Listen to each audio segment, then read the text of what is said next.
2000年，美国戴维营，酷暑炎炎，度假胜地热闹非凡，一场特殊的首脑会谈正在举行，令空气中多了一丝别样的焦灼。很快，一则消息犹如晴天霹雳般炸响世界，令远在万里之外的中国蒙受重击，始料不及。会谈上，以色列总理高调宣布要撕毁与中国的合同，停止向中国出售武器的计划，一时激起千层浪，一场惊天阴谋正悄然浮出水面。世纪之交，中以两国关系持续升温。然而，在这个关键时期，以色列却狠狠背刺了中国。而这场24年前的闹剧与一种特殊的军事武器息息相关——费尔康预警机。现代战场之上，预警机的重要性不言而喻。而在全球预警机研发领域，以色列的表现堪称一绝。20世纪50年代末期，洲际导弹出现，这意味着常规的机械扫描雷达已经落伍。很快，阵控雷达技术应运而生，为预警机的诞生打下了基础。80年代中期，一家名为埃尔塔的电子公司突然萌生出了一个新想法：如果将阵控雷达搭载在飞机上，会发生什么？实际上，这个跨时代的构想就是预警机的雏形。名义上，埃尔塔是平平无奇的电子公司，可实际上，它隶属于以色列飞机工业公司，与一线军火生产密不可分。就这样，在政府的大力支持下，研发活动轰轰烈烈地开始了。以色列野心勃勃，历经多次调整，最终将计划锁定在第3代预警机的开发上。与以往的机器不同，这一型号的预警机将采用一项全新的技术，用于配合阵控雷达。而这项全新技术的音译便是费尔康。功夫不负有心人，终于1993年，以色列的费尔康预警系统问世了。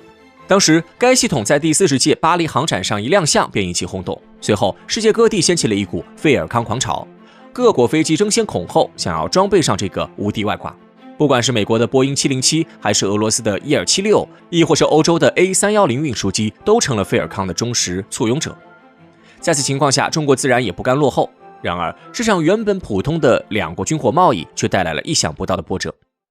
中国与以色列的这场交易起源于1996年，当时中国的改革开放已经初见成效，经济飞速发展。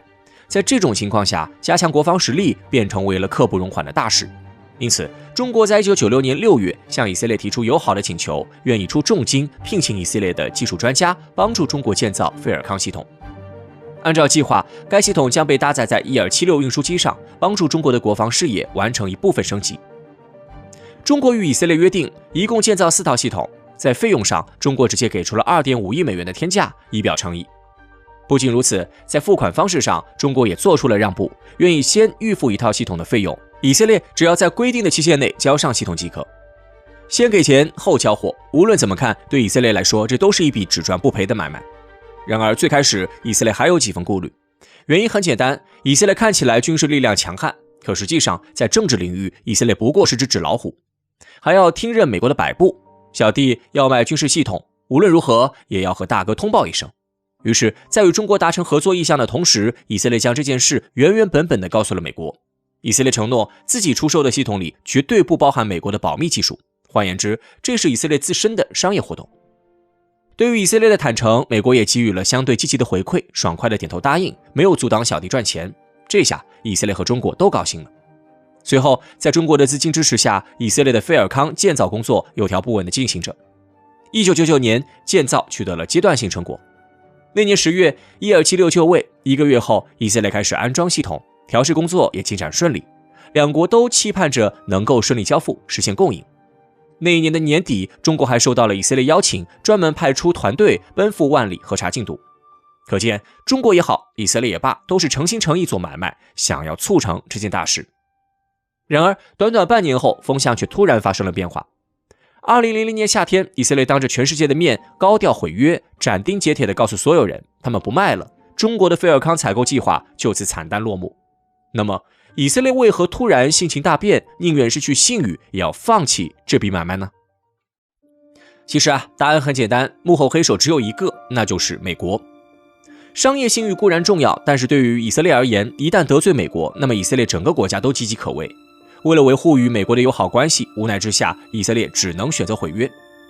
实际上，以色列太过天真，美国从最开始恐怕就不想让这笔买卖落地。1996年的美国之所以不吭声，是因为酝酿了一盘大棋。当时的退让不过是权宜之计。彼时国际环境复杂，中美两国关系微妙，美国为了自身利益，不遗余力分裂中国，持续向台湾地区输送军火，其中也包括先进的预警探测技术。美国的这一举动引起了中国的极大愤怒，中国在第一时间提出抗议，揭穿了美国的险恶用心。尽管美国是世界第一大国，但是美国深知中国的力量不容小觑，因此面对中国的滔天怒火，美国也不敢轻举妄动，进一步挑战中国的底线。美国害怕鱼死网破，玉石俱焚，而预警机交易恰恰就是当时的敏感点。倘若美国直接发声，阻挡以色列向中国卖技术，与此同时自己还不加收敛，继续触碰中国红线，那么中美关系势必迎来危机。考虑再三后，美国决定冷处理，等到最后的交付时刻再出手干预。事实证明，这个以退为进的计划的确让美国达到了目的。从1999年下半年开始，美国转守为攻，国会官方出面给以色列施压。一直以来，美国都有军事援助以色列的传统，每年的援助预算都需要经过国会审批。换言之，美国拿捏住了以色列的命脉。美国告诉以色列，只要他卖给中国一套菲尔康系统，就从总预算里扣除2.5亿美元，直到扣光为止。不仅如此，倘若以色列屡教不改，无视美国的权威，那么美国将采取进一步制裁，那就是完全取消对以色列的军事援助。此话一出，以色列彻底慌了。由于再三后，以色列动摇了，于是，在2000年的夏天的首脑会议上，以色列给出了最终的答案：毁约中国，投靠美国。以色列的答案令美国满意，因此美国实际上也没让以色列吃亏。在这场交易里，一匹意想不到的黑马横空出世，买走了以色列已经研发的新系统，花了足足10亿，而这匹黑马就是印度。但是人人心知肚明啊，印度不过是台前唱戏的傀儡，背后真正的主角实际上是美国。印度的高调截胡也是在美国的掌控之中。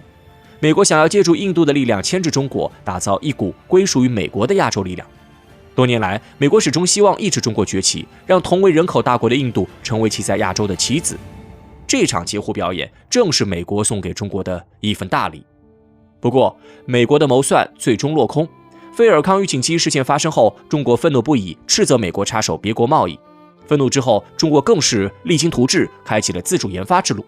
现如今，中国在预警机领域已经取得不少成就，具备了自给自足的能力。美国万万没想到，对中国的打压反而成为了动力。